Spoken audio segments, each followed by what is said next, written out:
Au son de Siwelele, c'est tout un stade devenu vert et blanc qui se met à vibrer.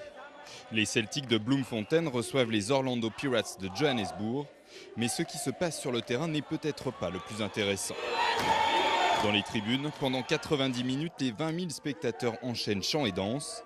Pas de violence ni de groupe d'ultra, ici les bagarres se font en musique.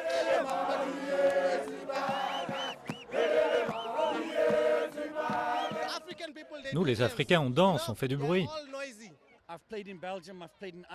J'ai joué en Belgique, j'ai joué dans le plus grand club d'Irlande, mais j'ai jamais vu ça. Vous avez aussi en Europe des supporters fanatiques, mais parfois dans le mauvais sens du terme. Ici, avec ces supporters, quand vous êtes mal dans le match, c'est là qu'ils se font entendre le plus.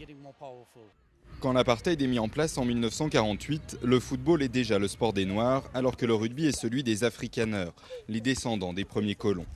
Dès son plus jeune âge, David Mokoena venait donc ici, sur le terrain du plus ancien township de Bloemfontein, s'initier aux joies du ballon rond. Le samedi et le dimanche, on venait ici quand les Celtics jouaient. Si les policiers à cette époque nous trouvaient en train de chanter dans la rue, faire la fête, ils nous arrêtaient.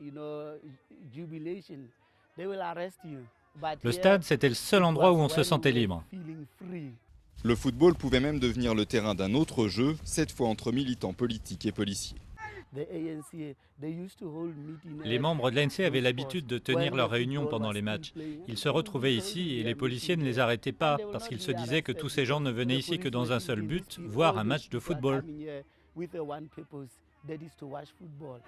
À la fin des années 80, les spectateurs scandaient même les chants de la lutte anti-apartheid. Le sport roi des townships a ainsi, à sa manière, participé à la victoire de la démocratie en Afrique du Sud.